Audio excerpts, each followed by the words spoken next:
இப்போ பார்த்தீங்கன்னா உங்களுக்கு கலர் வேணும் அப்படின்னா எல்லோ வேணும், எல்லோ கொடுத்தீங்கன்னா எல்லோவாக மாறுறதை பார்க்கலாம். வேறு கலர் வேணும் அப்படின்னா வேறு கலர் கிளிக் பண்ண மாறுறதை பார்க்கலாம். ஓகே, ஆஃப்னா ஆஃப், ஆன் ஆஃப்.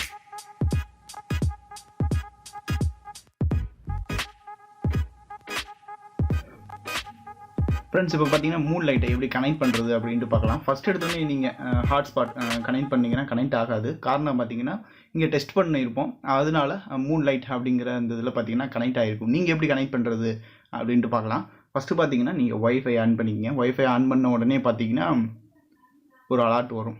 இந்த மூன் லைட்னு வந்திருக்கு. இங்கே பார்த்தீங்கன்னா கனெக்ட் பண்ணி யூஸ் பண்ணது செக் பண்ணி பார்த்துருப்போம், அதனால் மூன் லைட்னு வந்திருக்கும். இன்னும் சைன்இன் ஆகலை அப்படின்ட்டு இருக்கும்.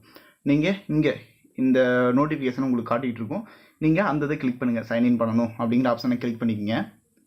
இப்போ பார்த்தீங்கன்னா இங்கே வைஃபை அப்படின்றது பார்த்தீங்களா, அந்த ஆப்ஷனை கிளிக் பண்ணிக்கங்க. பார்த்தீங்கன்னா இந்த யூசர் நேம் பாஸ்வேர்டு எப்படி கொடுக்குறது அப்படின்னு பார்த்தீங்கன்னா, நீங்கள் உங்களோட ஹாட்ஸ்பாட்டுக்கு பார்த்தீங்கன்னா யூசர் நேம் பாஸ்வேர்டு வச்சுருப்பீங்களா. இப்போ லாங் ப்ரெஸ் பண்ணுற அந்த ஹாட்ஸ்பாட்டை அதில் போனீங்கன்னா, இப்போ என்னோடய ஹாட்ஸ்பாட் பார்த்தீங்கன்னா மூன், அதுக்கப்புறம் 1லேருந்து 8 வரலையும் இருக்குது. ஓகேங்களா, அப்படி நீங்கள் க்ரியேட் பண்ணல, பாஸ்வேர்டு எதுவும் போடல அப்படின்னாலும் நீங்கள் பார்த்தீங்கன்னா கொஞ்சம் உங்களை யூசர் நேமும் பாஸ்வேர்டு க்ரியேட் பண்ணிக்கோங்க ஹாட்ஸ்பாட்டுக்கு. அதுக்கப்புறம் நெக்ஸ்ட்டு பார்த்தீங்கன்னா ஆல்ரெடி கிளிக் பண்ணி வச்சுருக்கோம் பார்த்தீங்களா, அந்த இதில் நேமுக்கு பார்த்தீங்கன்னா மூன் அப்படின்னு டைப் பண்ணிக்கோங்க. இது கொஞ்சம் முக்கியமானது. ஒரு மொபைல் வச்சுருக்கீங்க அப்படின்னா நீங்கள் இதை யூசர் நேம் பாஸ்வேர்டு கொடுத்து அடுத்த செகண்டில் பார்த்தீங்கன்னா ஹாட்ஸ்பாட் ஆன் பண்ணணும். இப்போ வைஃபை ஆன் பண்ணி தான் அதில் சைன்இன் பண்ணுறோம். 8 வரல பாஸ்வேர்டு இருக்குது, கொடுத்துருக்கேன். இப்போ சேவ் அப்படிங்கிற பட்டனை கொடுத்த உடனே பார்த்தீங்கன்னா நான் பார்த்தீங்கன்னா ஹாட்ஸ்பாட் ஆன் பண்ணணும். நீங்களும் அதே மாதிரி ஆன் பண்ணுங்கள். அப்படி உங்களுக்கு ஃபெயிலியர் ஆச்சு அப்படின்னா இன்னொரு மொபைல் அல்லது லேப்டாப் வச்சுருப்பீங்களா, அதை வச்சு பண்ணலாம். இதிலே ஓகே ஆயிரும். இப்போ பார்த்தீங்கன்னா நான் சேவ் அப்படின்னு கொடுக்க போகிறேன். நெக்ஸ்ட்டு ஹாட்ஸ்பாட் ஆன் பண்ணிடணும். Save hotspot. இப்போ இது ரொட்டேட் ஆகிட்டே தான் இருக்கும். இன்னும் ஒரு டிவைஸ் பார்த்தீங்களா, ஒரு டிவைஸ் கனெக்ட் ஆயிடுச்சு அப்படின்னு வந்துடும். ஓகேங்களா, ஆனால் கொஞ்சம் செகண்ட்லேயே பண்ணிடணும். சேவ் அப்படின்னு கொடுத்தோடனே உடனே ஹாட்ஸ்பாட். ஃபஸ்ட்டு ஒரே ஒரு டைம் மட்டும் நீங்கள் இப்படி கனெக்ட் பண்ணுற மாதிரி இருக்கும். ஓகேங்களா, அதுக்கப்புறம் நீங்கள் ஒவ்வொரு டைமும் பார்த்தீங்கன்னா ஆப்பில் போய் டேரெக்டாக ஆன் ஆஃப், அதுக்கப்புறம் கலர் சேஞ்ச் பண்ணுறது அதெல்லாம் பண்ணிக்கலாம்.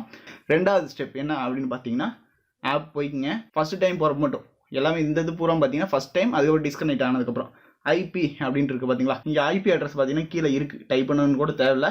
காப்பி அப்படின்னு கொடுத்தீங்கன்னா காப்பி ஆகிருக்கும். அதுக்கப்புறம் லாங் ப்ரெஸ் பண்ணிங்கன்னா பேஸ்ட் அப்படின்னு காட்டும். இந்த ஐபி பேஸ்ட் ஆனதுக்கப்புறம் ஓகே அப்படின்னு கொடுத்தீங்கன்னா ஆட்டோமேட்டிக்காக அந்த பேஜுக்கு வந்துடும். இப்போ நான் ஆஃப் அப்படின்னு கொடுத்தனா ஆஃப் ஆகிக்கும், ஆன் அப்படின்னு கொடுத்தனா ஆன் ஆகிக்கும். ஓகேங்களா, இது இன்னொரு ஸ்க்ரீனில் வச்சுட்டு காட்டுறேன். ஆட்டோ ரொட்டேட் கொடுத்துட்டு ஓகேங்களா, இப்படி வச்சாச்சு. இப்போ இந்த ஆப்போட ஃபுல் ஸ்டெப் என்னென்ன அப்படின்னு சொல்லிடுறேன். ஓப்பன் பண்ணணுன்னு இப்படி தான் இருக்கும். மூன்லைட் போனால் இது கண்ட்ரோல் பண்ணுறது. அதுக்கப்புறம் ஷாப் ஏதாவது பொருள் வாங்குறீங்கன்னா ஷாப் பண்ணிங்க. எப்படி யூஸ் பண்ணுறது அப்படின்னு தெரியாதுக்கு ஹவு டு யூஸ் அப்படிங்கிறது கொடுத்தீங்கன்னா கிடைக்கும். ஹவு டு கிரியேட், அதாவது 3D பிரிண்ட் வச்சுருக்கோங்க, இல்லை வேறு ஏதாவது இந்த ஆர்ஜிபியில் கண்ட்ரோல் பண்ணணும் அப்படின்னு நினைக்கிறவங்க இதுக்கான கோடிங் கொடுத்துருக்குது. அதுக்கப்புறம் பார்த்தீங்கன்னா வீடியோ எப்படி மேக் பண்ணணும் அப்படின்னு கொடுத்துருக்குது. இதுதான் சிம்பிளானதான். அதுக்கப்புறம் மூன்லைட் அப்படிங்கிற பேஜுக்கு போயிட்டோன்னா இது பார்த்தீங்கன்னா வீடியோ ரெக்கார்ட் ஆகிட்டு இருக்குது, ஸ்க்ரீன் ரெக்கார்ட். அதனால் ஸ்ப்ளிட் பண்ணி காமிக்கிறேன் உங்களுக்கு எப்படி இருக்கும் அப்படின்ட்டு. இப்போ இதை ஆஃப் பண்ணுறேன் அப்படின்னா ஆஃப் கொடுத்தனா ஆஃப் ஆகிக்கிறது நீங்கள் ஸ்க்ரீனில் பார்க்கலாம். ஆன் கொடுத்தனா ஆன் ஆகிக்கும். அதுக்கப்புறம் இதில் ஷார்ட்கட்டாக ஒயிட் எல்லோ தான் மூன் லேம்பை பொறுத்தளவுக்கு யூஸ் பண்ணுவாங்க. அதனால் பார்த்தீங்கன்னா எல்லோ கலர் ஒயிட் கலர் பார்த்தீங்கன்னா ரொம்ப ஷார்ட்கட்டாக வச்சுருக்குது. கொஞ்சம் நல்லா ஃபோக்கஸ் பண்ணி காட்டுறேன். ஓகேங்களா, வாட்ஸ்அப்போட இது யூஸ் பண்ணுறதுனால உங்களுக்கு அந்த கலர் டிஃப்ரெண்ட் தெரியல. கேமரா யூஸ் பண்ணுறேன். இப்போ எல்லோ கொடுக்குறேன், எல்லோ கலர் மாறுது. ஒயிட் கொடுத்தனா ஒயிட் கலர் மாறும்.